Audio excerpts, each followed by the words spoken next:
Je ne sais pas si le système va vouloir mourir dans sa clôture fantasmée un peu de système parfait qui en fait est un système qui se dégénère. Je ne sais pas si on va rester là-dedans ou si on pourra s'en sortir. Moi je pense que c'est très difficile de s'en sortir parce que ce système clérical et de refus des femmes, de refus de la sexualité, il est installé partout. Il est installé chez les prêtres, il est installé chez les laïcs aussi. Quand je vois que le premier sujet qui mobilise les catholiques en ce moment, il n'y a qu'à écouter, ça circule dans les réseaux sociaux, le premier sujet c'est « Allons-nous enfin avoir des prêtres mariés ?» Bon, mais est-ce que c'est le grand sujet? Il y a entre 5 et 10 000 prêtres en France. Est-ce que d'avoir entre 5 et 10 000 femmes de prêtres, est-ce que ça va résoudre le problème?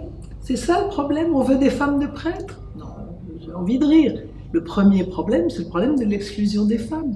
Mais on est tous focalisés sur la question du mariage des prêtres ou du célibat, c'est-à-dire de qu'est-ce qui arrive à ces hommes-là. Bon, mais il n'y a pas que, on ne fait que les regarder. Donc je ne suis pas sûre que le système veuille bien se réformer et le puisse. Je ne suis pas du tout sûre. Et là où je me tourne, là où je crois qu'il faut faire des choses, c'est dans les propositions que nous, simples baptisés, nous pouvons faire, peut-être avec l'aide de l'institution, après tout, pourquoi pas, mais qu'est-ce qu'on peut proposer à ceux qui nous entourent, tout simplement, à nos voisins, à nos proches, qu'est-ce qu'on peut leur proposer, quelle est la parole qui peut les aider à vivre, qui peut faire vivre. C'est ça qu'on peut faire. Moi, je n'ai pas de prétention à dire autre chose, sauf à dire ce qu'il faudrait faire, mais après, on ne maîtrise pas tout ça. Les pasteurs, à mon avis, sont les prêtres de demain, c'est-à-dire des hommes ou des femmes appelés à un ministère provisoire de service de la communauté qui n'amène pas de pouvoir particulier. C'est répandu dans une certaine opinion catholique un petit peu réactionnaire, l'idée que l'identité catholique serait en péril si elle faisait comme les protestants. Parce qu'on a une histoire clivante derrière nous et que moi je suis contente de l'avoir dépassée, mais j'ai le sentiment que pour beaucoup elle est encore clivante, elle est encore nécessaire. On est catholique, on n'est pas protestant, comme si c'était important. Pour moi, ça n'a aucune importance. Et c'est très important de faire des choses entre confessions, au contraire. Bon.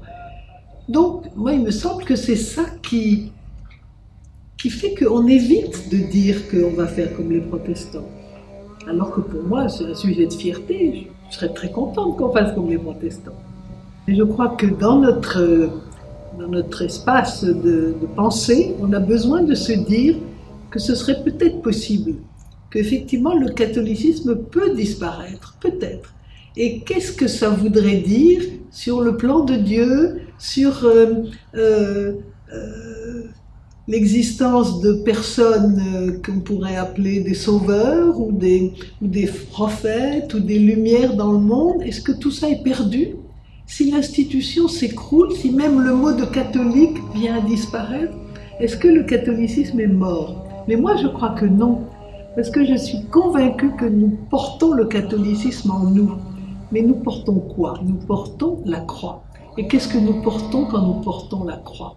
Eh bien, je crois que nous ne portons ni la souffrance, ni le dolorisme, ni la victimisation, mais nous portons le fait qu'une société ne peut pas vivre sans le don et que Jésus a donné sa vie en allant à la croix. Il l'a donné par esprit fraternel et que sans ce geste, une société ne peut pas vivre.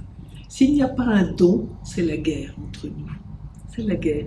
Donc, le don est véritablement quelque chose de divin dans nos sociétés humaines. C'est la clé de la survie. Mais là, c'est anthropologique. C'est pas un acte de foi, c'est une réalité. Sans le don, aucune société ne peut vivre. Et la croix, pour moi, c'est le don. Donc, je pense que le christianisme, nous l'avons inscrit en nous. Vous savez, on enlève sa croix le soir qu'on porte autour du cou. Eh bien, moi, je crois que même si on l'enlève le soir, elle ne part pas. Même si le christianisme disparaissait, il est inscrit au fond de nous.